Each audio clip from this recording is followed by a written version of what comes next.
अभी कुछ कुछ चीजें अगर रह गई हैं वो आपको विद इन 3-4 डेज आपका सारा कुछ हो जाएगा, ठीक है। अब बात आती है 11वीं। अब आप लोगों ने देख लिया कि 10वीं से 11वीं का समय बहुत जल्दी भागा। मेरे वर्ड्स को बहुत ध्यान से सुनना, बहुत कमियां रही होंगी। ये कमियां आप लोग प्लीज ध्यान रखना कि आप सभी के अंदर क्या क्या कमियां रही। इसको 12वीं में हमें नहीं करना है। आप ये समझिए सिर्फ 1 साल बचा है आपके जे एडवांस में, इस तरीके से सोचिए, क्योंकि बीच में 5-6 महीने सिर्फ एग्जाम चलेंगे। दिसंबर के बाद आप टोटली एग्जाम मोड में होंगे। टीचर्स आपके पिक्चर से हट जाएंगे, you will be in the front line और आप ही को एग्जाम से लड़ना पड़ेगा। हाँ, हम लोग बीच बीच में आपके साथ खड़े होते हुए दिखेंगे आपको, लेकिन जिन बच्चों को आदत है कि सर आप हाथ पकड़ के चलो तो ही चलेंगे, आप बताओगे तो ही होगा, ऐसे नहीं कर पाओगे दिसंबर के बियॉन्ड।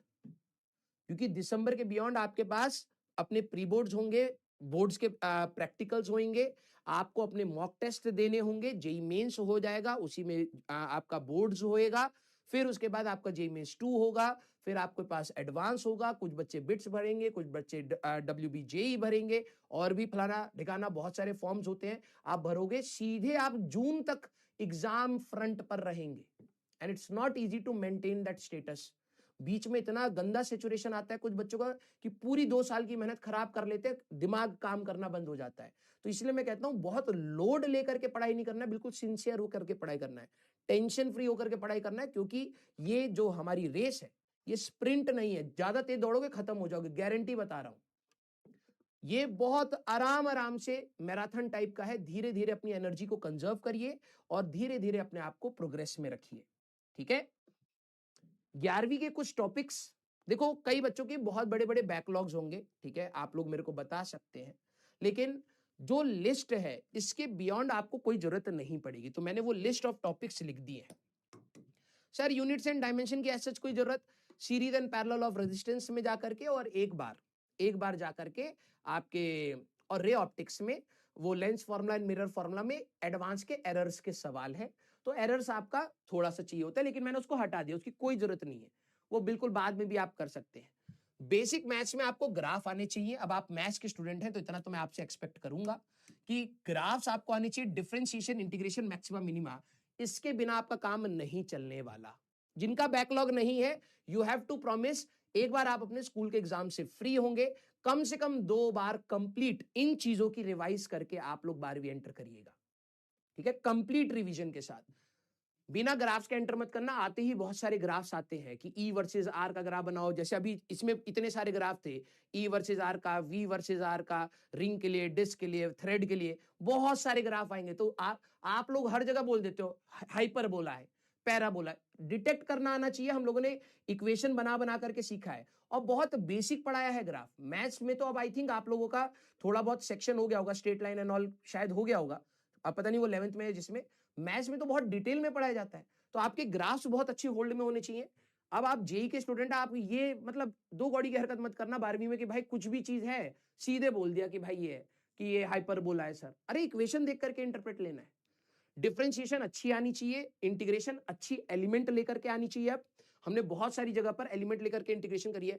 मैक्सिमा मिनिमा बहुत इंपॉर्टेंट है। वेक्टर्स के बिना आपका सवाल नहीं होने वाला, तो बिना वेक्टर्स के आप मत जाना। सर कंप्लीट करना है, यस, रेजोल्यूशन बहुत अच्छे से आना चाहिए, एडिशन बहुत अच्छे से आना चाहिए, सब्ट्रैक्शन बहुत अच्छे से आना चाहिए, dot product and cross product. Dot product आती है आपको कहां पर मिलेगा, इलेक्ट्रिक फ्लक्स, पहले चैप्टर का जो लास्ट पार्ट है पूरा डॉट प्रोडक्ट के ऊपर है, तो डॉट प्रोडक्ट आना चाहिए।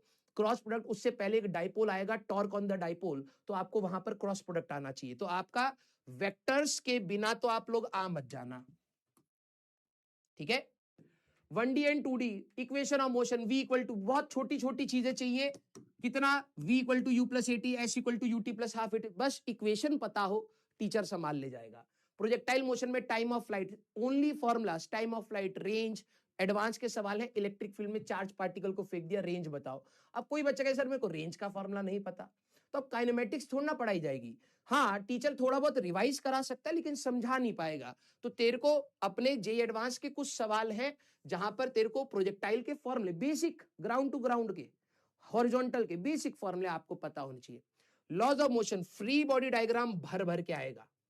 तो टेंशन कैसे फोर्स लगता था, वजन कैसे होता था, नॉर्मल कैसे होता था, ये सब आपको आना चाहिए। स्प्रिंग फोर्स कैसे होता था, सब आना चाहिए। एंड इक्वेशन राइटिंग, इक्विलिब्रियम के बस आप इक्वेशन देख लेना। इक्विलिब्रियम में सर ने फ्री बॉडी डायग्राम बनाया, नेट फोर्स 0 करा। मोशन वाले सवाल में ले जाने वाला फोर्स माइनस रोकने वाला force equal to ma। Equation writing कैसी थी वो देख लीजिएगा। सर्कुलर मोशन में सेंट्रीपिटल एंड सेंट्रीफ्यूगल एक्सेलरेशंस, इसकी free body diagram circular motion में रेडियस और टेंजेंट के लॉन्ग रिजॉल्व करते थे। तो net force toward center mr omega square mv square by r, बस इतना सा आप इक्वेशन देख लेना। इक्वेशन राइटिंग कैसे थी। वर्क एनर्जी के बिना आ मत जाना, जो सबसे क्रूशियल है यही वो चैप्टर्स है। अगर आप देखें, मैं इसमें ये इतना क्रूशियल नहीं है। वेक्टर्स एंड वर्क एनर्जी, पूरा का पूरा वर्क चैप्टर आना चाहिए। पावर आप छोड़ सकते हो, कोई ऐसा मेजर दिक्कत नहीं आएगी। करंट इलेक्ट्रिसिटी में थोड़ा सा पावर का जरूरत पड़ता है, नहीं तो रेस्ट हमारे पास सब आता है। वर्क निकालेंगे, सेकंड चैप्टर से आना स्टार्ट हो जाएगा हमारे पास। Work energy theorem, mechanical energy conservation, type of equilibrium, time period के सवाल आएंगे। तो स्टेबल है, अनस्टेबल है, ये सारे डिटेक्ट करने के लिए आते हैं, ठीक है। और फिर F is equal to minus of D U by D R. Gravitation में फोर्स की जगह m into I, that is equal to minus of m into DV by D R. तो ये जो रिलेशन है हमने किया था, आपको दोबारा मिलेगा, आपको दोबारा मिलेगा इलेक्ट्रोस्टैटिक्स में सेम। तो पार्शियल डिफरेंशिएशन हम लोगों ने करा था, वो सब कुछ यहां रहेगा। तो इस चैप्टर के बिना और इस चैप्टर के बिना तो आ मत जाना, ठीक है। Centre of mass, finding of centre of mass, ring का कहां है, सेमी रिंग का कहां है, सेमी डिस्क का कहां है, क्वार्टर रिंग का कहां है, क्वार्टर डिस्क का कहां है, रॉड का कहां है, कोन का कहां है, हेमिस्फीयर का कहां है, ये सारे h/4 3r/8 एंड ऑल सारे लिस्ट आपको याद होनी चाहिए। और सेंटर ऑफ मास फाइंड कैसे करते थे, m1 x1 plus m2 x2 divide by m1 plus m2, ये वाली चीजें। Velocity of centre of mass formula अगर आपको याद है, टीचर संभाल ले जाता है। बच्चों के साथ तो ये दिक्कत होती है, सेंटर ऑफ मास क्या होता है सर, उस लेवल पर एटलीस्ट 12वीं मत स्टार्ट करिएगा। रोटेशन मोशन बहुत बड़ा है, हमें कुछ ज्यादा नहीं चाहिए। List of moment, moment of inertia अच्छे से रिवाइज करके आना, क्योंकि जरूरत पड़ेगी। हमारे टॉर्क के सवाल आएंगे, डाइपोल घुमा देगा तो रॉड के सेंटर के बाद घूम रही है रॉड 1/12 ml स्क्वायर, रॉड कोने के बाद घूमेगी 1/3 ml स्क्वायर। तो ये छोटे छोटे फैक्टर्स अगर आपको है तो you will build confidence in class 12th। तो कैलकुलेशन ऑफ टॉर्क डाइपोल से ही आ जाएगा, मतलब फर्स्ट चैप्टर का थर्ड टॉपिक आपका टॉर्क से आ जाएगा। तो टॉर्क निकालना आना चाहिए, R cross F, R into F perpendicular, F into R perpendicular, calculation आपको और कुछ नहीं। Torque equal to I alpha, basic अगर आपको आता है तो आपका काम चल जाएगा। तो ये बहुत मेजर नहीं है, ऐसे नहीं कि रोटेशन नहीं आता होगा तो कर नहीं पाओगे, नहीं, ये और ये नहीं आता होगा तो नहीं कर पाओगे। ये सब मतलब ऐसे सपोर्टिंग है, करके आओगे तो मजा आ जाएगा तुम्हें, ठीक है। ग्रेविटेशन तीसरी ऐसी चीज है जिसके बिना आप मत जाना। ग्रेविटेशन तीसरी ऐसी चीज है जिसके बिना आप मत जाना। आपको ग्रेविटेशन बिल्कुल 12वीं के हिसाब से पढ़ाया है, ठीक है। You will be much more relaxed, you will have enough time to try different questions. यही क्वेश्चंस आप जो अभी ट्राई कर रहे हैं, अब आपको 12वीं में खटाखट हो जाएंगे। जब आप खटाखट करोगे तो आपका बचा हुआ टाइम आप क्या करेंगे, अब आप और अच्छे सवाल पर जा पाएंगे, अदरवाइज यही वहां पर बनते, समझ रहे हो। तो करने का फायदा होता है बेटा। कंप्लीट करना है except Kepler's and satellite motion, ये हमें 12वीं में जरूरत नहीं पड़ता है। तो अगर आप इसको भूल भी जाते हैं कोई दिक्कत वाली बात नहीं है, 11th का रिवीजन दिसंबर में कराते हैं तब याद आ जाएगा। सॉलिड्स नथिंग मेजर, सर मेरा सॉलिड्स का बैकलॉग है, कुछ जरूरत नहीं पड़ती, कुछ नहीं। अगर मान लो कोई टीचर यंग मॉडुलस से टेंशन, एक रिंग के अंदर टेंशन है, यंग मॉडुलस को लेना चाहे, एडवांस का एक सवाल है, टीचर वहीं बता देगा, कोई दिक्कत नहीं है, ठीक है।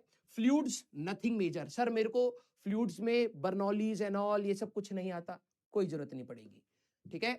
सर मेरी थर्मोडायनेमिक्स नथिंग मेजर।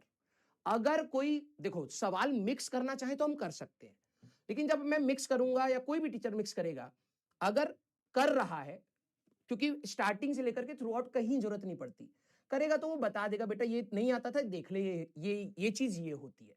तो इसका लोड अभी नहीं लेना है। अगर आपका बैकलॉग है आप करिए, डेफिनेटली रिस्पॉन्सिबिलिटी के साथ करिए, लेकिन अगर नहीं हो पा रहा है, लोड लेकर के 12वीं स्टार्ट मत करिएगा, इससे हमें कुछ भी ऐसा मेजर नहीं चाहिए, ठीक है। जिन्होंने कर रखा है, थोड़ा बहुत पता है तो वेल एंड गुड है, जिनका रह गया है तो लोड नहीं। सर एसएचएम, यस एसएचएम हमें पूरा नहीं चाहिए, लेकिन ये चौथा मैं जरूर बोलता हूं हमेशा कि जिसके बिना आपको 12वीं स्टार्ट नहीं करनी चाहिए। हमने एसएचएम एंड वेव्स में बहुत पेशेंस के साथ चीजों को करा है, मैंने आपको बहुत सारे सिमुलेशंस, एनिमेशन, सब चीजें दिखाई हैं जिससे आपका विजुअलाइजेशन रहे। तो कंप्लीट एसएचएम आपको करना चाहिए, फेजर वाले पार्ट से एनर्जी एंड ऑल सारी चीजें, क्योंकि ये वाला चीज आपके 3 चैप्टर में एसी में आएगा आपको, ठीक है। यहां पर आपका wave optics and EM waves. अब कोई बच्चा बोले कि सर अगर मैं नहीं करूंगा तो सारे टीचर इतने ट्रेंड होते हैं कि फ्रॉम बेस पढ़ाते हैं और बच्चे को समझा ले जाते हैं। कई बच्चे ऐसे होते हैं 12वीं क्लास में जिनको कुछ नहीं आता होता 11वीं का, फिर भी हम पढ़ा ले जाते हैं क्योंकि हम ऐसे बताते हैं फिर कि वो बच्चा समझ जाता है। लेकिन बात वो नहीं है। अगर आपके दिमाग में है कि यार टीचर ही मेहनत करेगा, लिटरली बता रहा हूं, फिर तेरी पूरी 11वीं पढ़ाना बर्बाद था। तेरे को ये करना चाहिए कि सर जब आप पढ़ाएंगे तो it should be my revision, it should not be my first class. जब तू रिवाइज करेगा तो कॉन्फिडेंस बिल्ड होगा ना भाई। यस, तेरे को जब क्लास, कभी भी ऐसी क्लास करना जिसमें तेरे को थोड़ा बहुत आता है, देखना अलग ही लेवल का इंटरेस्ट होता है उस क्लास में। तेरे को सवाल बनेंगे जल्दी जल्दी, तू इंटरप्रेट जल्दी करेगा तो you will feel more confident in that class. और लास्ट है वेव्स। इंटरफेरेंस तुम्हें मिलेगा पूरा का पूरा। मैंने बताया था कि इंटरफेरेंस मैंने आपको मेजॉरिटी पढ़ा दिया है, थोड़ा सा ही पार्ट हमारे पास रहता है पोलराइजेशन एंड डिफ्रैक्शन। बाकी यंग डबल स्लिट एक्सपेरिमेंट की पूरी कहानी हम लोगों ने यही कर ली है, ठीक है। तो आपका ईएम वेव्स जब आपका स्टार्ट होगा, ऑल्दो ये बहुत छोटा सा पार्ट होता है, 1-2 लेक्चर का चैप्टर है, लेकिन भर भर के सवाल है। इसकी पूरी कहानी मैंने आपको यहां पर बता दी है, नथिंग विल बी डिफरेंट। तो हम लोगों ने ईएम वेव्स कहीं ना कहीं आप ये समझिए 40% के आसपास ईएम वेव्स पढ़ लिया है, 50-60% वेव ऑप्टिक्स पढ़ लिया है, स्टार्टिंग का ऑल्टरनेटिंग करंट का 10-20% हम लोगों ने फेजर्स में समझ लिया है। इलेक्ट्रोस्टैटिक्स, मैग्नेटिक्स, 3-4 बड़े मेजर चैप्टर हैं। इलेक्ट्रोस्टैटिक्स तो हम लोगों ने ऑलमोस्ट खत्म ही कर दिया है, ठीक है। बस डाइपोल वाला, फ्लक्स वाला थोड़ा सा एक्स्ट्रा पार्ट है, ये तो मेजॉरिटी हम लोगों ने खत्म कर दिया है, ठीक है। और ये वाले आपके फंडामेंटल्स हैं। क्लियर? यस। तो ये हमारे पास एक बेस है, ये हमारे पास एक बेस है। क्लियर?